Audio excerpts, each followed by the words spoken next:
always early. Yeah. So it's wonderful to welcome Randie O'Neill to the podcast. She is a Americana, a folk pop musician based in Pennsylvania, USA, somewhere outside Philadelphia. Randy, welcome to the show. How are you? I'm so excited to be here. Yeah, Be here. I I'm always wanted to come to Hungary and I haven't made it yet, but it is on my list. I hear it's beautiful.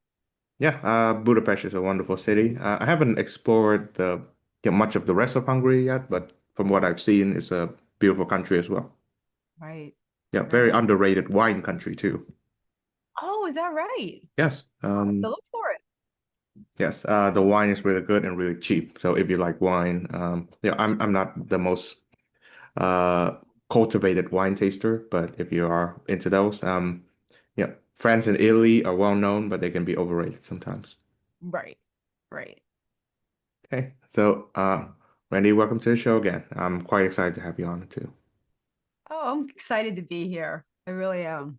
Yeah, so I was introduced to you by Caden Warden, so radio host and I'm guessing musical manager. So how did you guys know each other? Basically, I belong to different songwriting organizations, and one of them is ISA, International Singer-Songwriters Association. And we indie artists don't get a whole lot of recognition. So ISA is one of those organizations that actually awards indie artists accomplishments in songwriting. And once a year, they have an award show. It's August 23rd in Atlanta. And all the songwriters get and a whole bunch of people, wonderful, wonderful in the music community. Hmm. Yes, and that's how So, and then I you did, know him? that's how I know him. And I did a benefit for him. It was for autism in Nashville too. So, and he's promoted a few songs along the way. I've had different promotion teams for different songs. So, Okay, cool. I thank Caden for introducing us two together. oh, hi, Caden. Yes, hello, Caden, if you're hearing this. Um, warm regards from us both to you. Right. So how would you chart your musical growth thus far? I'd like to say it's a steady climb, but I think it's a constant re-examination of what your ideas of success are. And I do that song for song. I know certain songs are going to play better than others for certain audiences, but I stay true to my songwriting. Um, and just keep trying to reach audiences. Some songs really are meaningful to me. They have a cause. The one that dropped today, These Walls, is about child abuse. It's very, very pungent. It hits home, about breaking the silence of child abuse. And those aren't going to be, they're going to be looked at as artistically a good song, like it's a solid song, but commercially they aren't always the most successful, and that's okay. My idea of success is bringing home a point and getting people to listen. Mhm. Yes, tell me more about the new song, These Walls. I had listened to it and I thought it was wonderful, but forgive me for saying that I didn't pay too much attention to the lyrics. And I'm all about lyrics. It actually came about. I was doing a show for the Rhode Island Singer Songwriter Association, and they have in the round, right? So there's four of us that are going to be on stage. But a week before the show, they sent me a prompt, and they said, "Okay, everyone who's going to be performing has to write a song called about if these walls could talk." And I'm like, "Holy cow! What am I going to do? I have a week to pull it together and perform this song." So I'm like, if walls could talk, man, growing up, I had an alcoholic household. It was chaos. And it hit me, if my walls could talk, man, there'd be a story there. And then, so I decided to write a song about somebody, a child, who's out playing and they have to go home. So they're out having fun and now they're on their way home and you don't know what you get at home. You don't know it's parents, you don't know what to expect. And your heart just kind of sinks as you turn the corner to go home. And that's what this song's about. And it's like, these walls have echoes, storms from the past. And it's like the house remembers. I see. Fourth. And yeah, I'm guessing, of course, you wrote it from personal experience.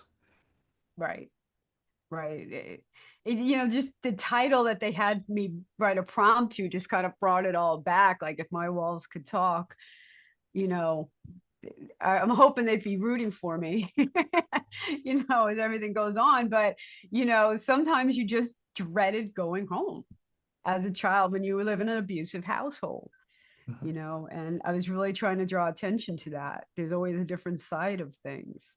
A kid mhm, has nowhere else to go, but you don't know what you're getting at home.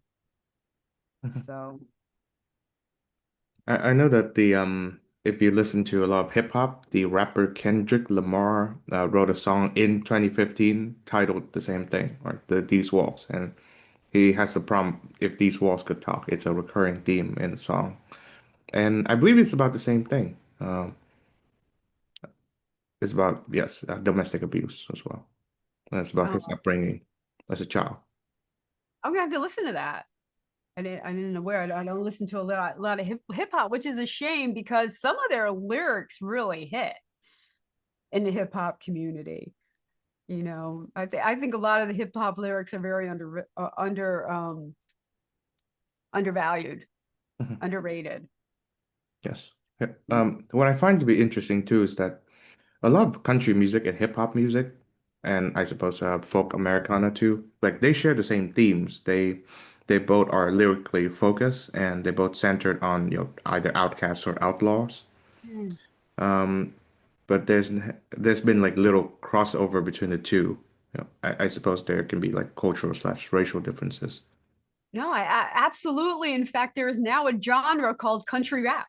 Mm, It's a thing. It's a real yeah, big thing. And I think we do tend to have very realistic, honest lyrics. I think the folk and country, we use a little bit more imagery than I think the rappers do, yeah, you know. But it's really production. I think a lot of these songs could be produced hip hop country, in a different studio. That would be an interesting experiment to do. It really would. certainly. Yeah, perhaps you could take up that experiment. I was actually working with someone from AMG, and had an idea of rapping over a country classic. And so it's something I've been actually looking to collaborate with. So, cool Okay. idea. Yeah, I look forward to it. So, what are your plans for this year, 2025? I think, I'm turning a corner in different aspects. I love performing live. So, I'm working on my band. But writing is also very, very important. So I'm actually more focused on singles now than I was on a whole EP. I think if I have 5 or 6, 7 songs, I might put it together and call it an album. But and I always have done this. I write song to song. This song is like about this. Okay, if it comes out folk, then that's what it was supposed to be. If it comes out country, then that's what it was meant to be. So I love writing song to song like that and not kind of be inhibited by this has to go on this album. So I'm going to be focusing on that. That's wonderful. Yeah. So, is it the case that you are focusing on singles instead of, say, full-length releases, part of your way of adapting to the changing musical landscape? I think it is. I mean, commercially, people really aren't buying albums. They're buying singles. They're making playlists. They're using, Spotify to create their songs. So, you have to adapt to that and decide. I know, but I also have to cater to my generation and my demographics, who still kind of look for albums. And, at shows, they're still buying CDs, which is again, so I have download cards, for things, and I'm starting to use a lot of QR codes for things. I'm trying to adapt and I'm trying to get my audience to come with me. You almost have to train them at the same time. Like I still run into people like, I don't know how to use a QR code. That's easy. I'm going to teach you right now. You're going to have it, so it's adapting and changing. artists have to go with it, and I got to bring my audience with me. Mhm. Yes. I'm not sure how to use a QR code either. So Really? Oh my goodness. perhaps It's you so can show me. okay, I'm gonna show you right now. Bring Okay. up bring up your I wish I had a QR code here. Okay. You bring up your camera Yes. and you point it at the QR code, Yes. and this little yellow thing is going to pop up. You hit that, and that is your link, Hmm. and it's going to take you to the site. So you're Okay. really, yeah, it's like using a 3D image, like a to embed a link. Hmm. So as soon as you use your camera and that little yellow thing comes up, and you have to kind of go in and out a little bit, it's going to take you to where the QR wants you to go. Okay. So the camera on my phone is an automatic QR code detector, Yes, and the QR code stands in place of, say, an internet link. right. Okay. It's an easy way because typing an internet link is www. Blah, blah, blah, you miss a letter and you're doomed. This QR code, boom, you're right at the link. And I could link it to my link tree so they get a whole bunch of links for me and my bio and all that stuff. And you can leave a tip there too. My tip jar is there. So you can link it to so many things. If these walls on TikTok has a QR code, you can link it to my Spotify account. So it really has become a very versatile thing. I see. So I guess the sentence that I just uttered, so you scan the QR code and the QR code stands for an internet link. I think it would be incomprehensible to someone living 30 years ago. Oh yeah, yeah. Listen, it's still foreign to a lot of people today, Yes. but it's just so convenient. And it came alive during COVID. I don't know about Yeah. Hungary, but during COVID, um, you would go into a restaurant or try to order, and they didn't want you touching menus anymore. So they put this QR code down on your table, and you had to use your phone. You had to figure it out. And there are a lot of people going, "Where's the menu? Here's the menu." QR code, it comes now up on your phone. Mhm. Yeah, I was So, living in Canada during COVID, so I know what you're talking about. And yeah. even still in certain restaurants in Hungary where the physical menu is in Hungarian, they have an English menu, but it only is available electronically, and you have to do those QR scan thingies to access it. Yep. Yep. Yeah, so it's been a very fascinating discussion on QR codes. But so do you still sell CDs in your live shows? I do. Because, all right, I can't even play a CD. All right. Gen Xer here. But I don't play. I don't even have a player anymore. And I just got a new car, and that went my last CD player. But people still like to have them as memorabilia, an autograph on it, a physical, thing. So even vinyl is still really big. So yeah, that which is the downside of singles. I'm not going to have a physical thing for them except for download cards. I see. Yeah. I happen to have like a CD player with me in my room as well. And I like to collect CDs.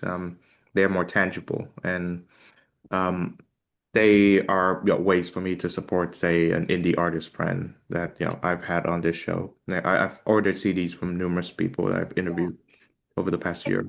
I have them on my website, order away. But I also just last week put a singles download page. Mhm. And I have 4 up there now, my biggest singles, and I'm going to keep adding and keep adding. Because again, that's how a lot of people sell. So I want to have all the options for people to support me as possible. Certainly. Yeah. So, tell me, how did music, save you from, your childhood circumstances? Okay, I have a story. This is true. I wrote a song about it called Daddy's Pride. As a kid, I started playing guitar. I used to sit in my room, there was all kinds of screaming going on, and I would just play guitar. One day I came home, my guitars were gone. They sold them, all of them. And I didn't even know what to do. I was just rocking, and I walked out to the curb, to the edge of my property, and I sat there, and I'm like, all right, I know I'm alone in the world. They don't support me, but I'm going to sing because they can't take my voice. And it took me a long time till I got out of that house after college and I started writing. And it was therapy till I really found my voice and was be able to sing my truth, my song. And I've been kind of honing that craft, going to workshops, working with mentors, and really, I'm a great producer. I've learned so much from, and I keep working on my craft. I see. Yeah, that's wonderful. Yeah, it's So it's are your same. parents still alive? Um, I still have my mom, um, but my stepfather is no longer with us. And my dad and my stepmom are no longer with us. It's been very recent, actually. So Yes. I'm so sorry about the loss. yeah, yeah, it's different. It's different. So, Personally, how do you reflect on those times? um, I went into counseling, and I do help other kids, and it's been able to help me reflect on my life. My music is able to reflect on it. Um, and it's kind of lessons learned. You're a kid, you do the best you can with what you're given. You know, I try not to do what if I had parents who cared about me? Like, where would I be today? It's a hard game to play. I think I've come pretty far with the support that I had, and I learned how resilient and determined and motivated I can be. And that's gotten me pretty far in life, you know. Yeah, that's wonderful to hear. I'm And sorry. that's wonderful, yes. And yeah, do excuse the therapy as questions. Yeah, I'm not a therapist. I'm just an interviewer, so I ask the questions. That's fine. That's fine. It's all good. So tell me about the people who've mentored you in your musical journey. Um, Ellie Winninger was one of my first song coaches, folk artists. And she really helped me kind of liberate me with lyrics and get me out of a box and taught me not to worry about what other people thought, that you really have to kind of put your emotions into a song and make it believable. And there were lessons there. Marty Rifkin, John Linder Coda, my first album I did actually out in LA. And they were the greatest people ever to start my song career with in a studio. And they taught me a lot. And, Marty handed me the album and he goes, you know what? Do yourself a favor. Don't get it critiqued. He's like, you know what you did. Your strengths and your weaknesses. You don't need anyone telling you that. And it was a great advice not to look for validation. You have a song to write. You write your song and you're going to find an audience that's going to listen to it.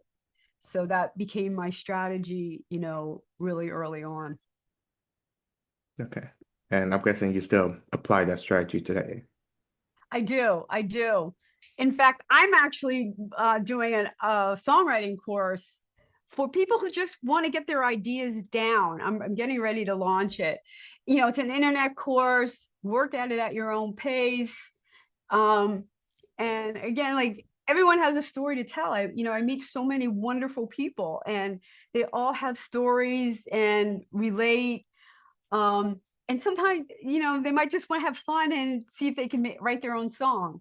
Or some people might want to level up and get new ideas. So, I'm trying to become that person to give other people a hand up. So you hope to be their mentor, right? Yeah, I do. I do. So for those who are watching on video, you have a banner, I suppose, that says The Ranch with Randy O'Neill. Tell me about it. The ranch, again, trying to pay it forward. I have a show that was produced by Blast Music 24/7. And what I do is I span the globe to find the best indie Americana country songwriters, and I bring them on the show, and they get to showcase what they're doing. We talk about the industry, songwriting, and all kinds of different things that come up. So we do that on Mondays here in the States on New York time, 7 o'clock. We go live, but it's on all streaming platforms. Um, Apple. Oh, wait a minute. Apple, Pocket Cast, Podcast Addicts, YouTube Music. It's all over the place. It's on Roku TV as well. So you can really watch it anytime and find some new music. Hmm. Yeah, so it's a podcast. It's a podcast video cast. You I see. can you can watch it either way. Okay. So I'm guessing, yeah, it where you can find this podcast, my podcast, they can find yours as well. I hope they're side by side. Yeah, I hope so too. Yeah, I'll check it out. Sounds very Cool. interesting. So what was your most surprising ranch find, so to speak? You know, I'm trying to think surprise. I always get little nuggets of conversations that I have with people. And I think, I listen to people's music and I'm like, okay, but then our conversation could go totally in a different direction. And it just turns out to be so much fun. I'm trying to think if there's some surprise moments. I had one podcast that went, um, we decided to talk about what is Americana country music, because country is shifting so much. And we talked about Beyonce's version of Jolene and Dolly Parton's version of Jolene. And I was so surprised. At first, there was a copyright fringe on it. Beyonce shut it down. But I appealed and they let me have it. And they're like, all right, let's talk about it. And I was really, really happy about that. Really happy about that. Okay, yeah, I'm glad to hear it. I know that, featuring licensed music in the podcast can be a big problem. It can be. And, most of the time it's not a problem. I'm there with the songwriter. So I'm like, stop this, stop copyright infringing things. And every now and then I get snafu. Core Tune is not a friend of letting people review music. So I don't I know. see. Yeah. I had a few episodes early on in the podcast where it featured like a few too many copyrighted licensed songs, so I had to um, remove them because they were originally radio broadcasts. So I Uh, think those are allowed, but when you feature it on the podcast, the licensing system is different. yeah, Um, music is different because I can say there's fair use of licensed music. If I'm reviewing it, which is exactly what I'm doing, that's fair use. So most of the time, it's okay. But again, there are sometimes some distributors aren't happy. So, yeah, I won't use your music. How about that? Okay. So, yes, but still, my custom ever since starting this podcast is whenever I interview a musician, I would feature one of their songs at the end of the conversation, and I'll do the same with you. oh, thank you. Appreciate that. Yes, I'll probably pick These Walls, or if a new song comes out in the meantime, I'll feature that too. I do have another one. I'm not sure when this is going to air. It's called, it's called That Smile. Also dubbed the No No song. And that is a fun one. It's coming out, I think, in 2 months. Um, I just got tired of getting hit on at clubs and where I'm going by married people. Like, stop. So I wrote the No No song. Like, it's pretty funny, actually. I see. Well, I expect this to come out around early August. So if that comes out before Early then, August or September. We'll see how these walls do. When you have singles, you get to space things out a little yeah, bit yeah, more. of course. Dropping an album, it's very regimented. So, Hmm. So how do you know a given song of yours does well? Um, how fast services will pick it up to play. I was shocked how many radio stations picked up these walls and immediately started playing it even before release date, which I thought was spectacular. That doesn't always happen. So I kind of gauge it by that, how quickly, people are picking it up. Um, I always reach out to my fans. I have a fan page on Facebook, and they get everything. They're a barometer before I even release anything. Like I have them pick album covers. They've named my guitar. Um, I've slid, song ideas by them. So they're kind of a barometer right now Hmm. for ideas. Yes. And where can I find the fan page? It's Wolfpack Lost But Not Broken Club under Randy O'Neill. All right, I'll seek it out. Okay. Yeah. Speaking of naming guitars, so do the two in the background, do they have names? Um, and, my tizzy Taylor T5Z does. That's Rainy, my rain song. And Lady Blue, I could go get her. She's across the way. She's my PRS Piazzo, gorgeous peacock blue guitar. It's just, and that's kind of become my go-to guitar, my Taylor or my rain song. That's actually a bass guitar. And during COVID, I thought I'd teach myself bass. Turns out I'm not that good at teaching myself bass. I know the theory behind it, but playing it, I'm still not so good. Yes. What do you think makes Americana music special? Um, I think again, the imagery that they use, just the down to earth, universal appeal of what they're singing about. Like we mentioned before with the hip hop, with the folk, um, not afraid to kind of touch on topics that need to be talked about. You know, they tend to add a lot of whiskey with it, but you know, I just think there's just, and it can go in so many different directions these days. Again, like you have some that are country rock, so they're a little bit more upbeat. Some are a little bit more standard, more ballads. So it can go in a lot of different directions, but has a big universal appeal. It's one of the biggest markets. I think hip hop makes the most money, but country music is the biggest market.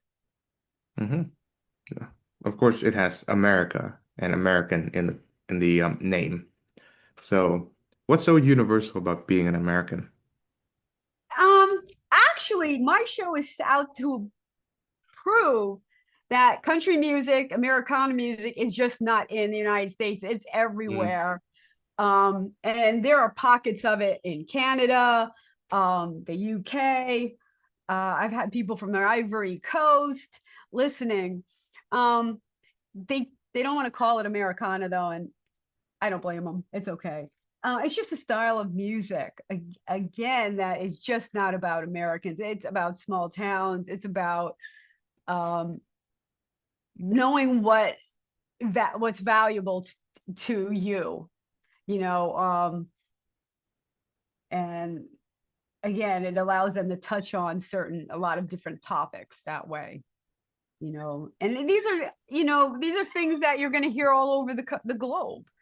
You know, every kid wants to get out of their town, be somewhere else. Then they get there and, oh, okay, they may want to go home again. Like, you know, it's about finding yourself. Yeah, yeah. I'm actually an American Studies major. I just did my graduation exam for my master's program on American Studies. Yeah, so Oh, people, congratulations. Good for you. thank you very much. Yeah, people ask me why do I study American Studies in Hungary, which um, I guess the easiest answer would be because it's available and I'm interested in it.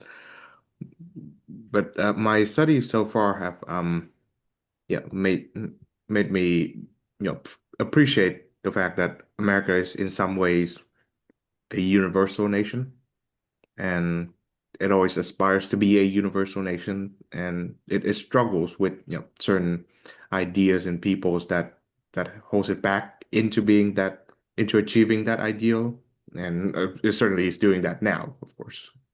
Right. And it's an actually fascinating time to study America. We're studying ourselves because we're trying to figure out how we got here, you know. But it's being America, to understand Americans is to really understand the diversity of being Americans. We are not all created equal. We're all striving for our own identity and our own idea of success and how to make it in America, and that means a lot of different things to a lot of different people, Mhm, so it's just really a fascinating time mhm. And what does it mean to you? to be an American. I don't take that for granted. I have traveled. And one of our politicians went on a slogan, "Make America Great Again." And I think everyone who believes that never traveled outside the United States. They take for granted really what we have. And I don't ever, because coming from my past, I was out on my own when I was 16 and worked. But I know I had opportunities. I had counselors who got me into college. That wouldn't have happened in other places, I don't think. So um it's a diverse nation, and we have more than, and it's so many people that take for granted the opportunities that are really here. Yes. Well, one can argue that it is a land of so much plentiful and bountiful opportunities that such a man as you've alluded to can be the president. Yeah, I mean, look at our grocery stores. If you've never been to an American grocery store, they're like a block long, they're huge, but they're filled with stuff that shouldn't be there. Our cereals have chemicals that are banned all over Europe. So we have plenty, but we don't really think about it. It's all marketing and things like that. And when we put the dollar first, that's how we get into situations like we are now, you know. Yeah. So just to steer away from political matters, what are some of the challenges that you face as a musician? I got to tell you, the female artist still struggles. You know, you have Taylor Swift, Beyonce, and some of the female pop artists that are really breaking through and leading the markets. But if you go venue to venue, how many more male acts do they have versus female acts? And opportunities, how many more female producers, and band members. So it really is a struggle in certain respects and my age demographics. So again, I appreciate that, and I appreciate all the artists that are really, pushing through the barriers and just keep doing their thing and staying true to their craft. Mhm. Certainly. For me, I do my part as in like I believe like 10 musicians I feature on here. I think like 8 or 9 are females. So, I love to hear that. I always, I try to keep it also. But what I find, is, female artists, they're also taking care of their house and have a lot of obligations. They're really hard to schedule, because of the obligations that they have, and they don't actually get as much time to market their stuff as, like maybe their male counterparts do. So I really always try to, give them a hand up when I can, like help each other out. yes. Which is funny too because the female musicians are often more often say yes to doing this show more than the males. Really? Yes. It's a matter of serendipity, I suppose. Yeah. Yeah. True. True. So, So how do you suppose we can overcome this, I guess, gender difference in the music business? I think it's going to come down to a fundamental mind shift in the public in general. You know, um, in what their expectations are, male versus female. I think that's alive and well. I think we're working to overcome stereotypes and things like that. But I think we have a ways to go. I still think the more popular artists are expected, especially in the country, the women are expected to look and sound a certain way, sing about a certain thing. And we have to kind of break out of our own mold. Yes. Yeah. I think my critique of today's music business is that, yeah, if you're a woman and you want to be famous, you have to look a certain way too. Like, you have to present yourself in a certain way that is, in some ways appealing and attractive to a certain demographic of males. So Right. you cannot present yourself in like any sort of like zany fashion or that is like out of this world. It always has to be like conventionally attractive and Yes, of course, yeah, conventionally sexualized. attractive is a great term. I love that, conventionally attractive. And we've trained society that that's attractive and popular, you know, and the males like it, Yeah, of you course. know, but I like to think women are so much more than that, you Hmm. know. Yes. I mean, one or two is fine, but of course, the range of the range of female artists that we have now must, cover the variety of, I guess, the woman experience. Right, right. Yeah, and we have to allow for that type of growth, of different styles. So we'll see what comes up behind it. It'll be interesting, Yes. because again, they are pushing boundaries. They're outselling their male peers, but they're doing it, I think, in a very conventional way. You Of course. know, No, they're beating guys at their own market, and I like that. But it has to open the doors for women to really break out. certainly. Okay. So finally, Randy, what does music mean to you? I don't know where I'd be without music. I mean, it's on from the time I get up. There's always some sound, no matter what I'm doing. And it has gotten me through so many hard times. It's gotten me through good times too. Like there are times I'm dancing around my living room, living it up. So it's a way of life, is really what it is, you know. Mhm. That's a wonderful note to end on. Thank you very much, Randy O'Neill, for joining the show. Thank you so much for having me. Good night, everyone.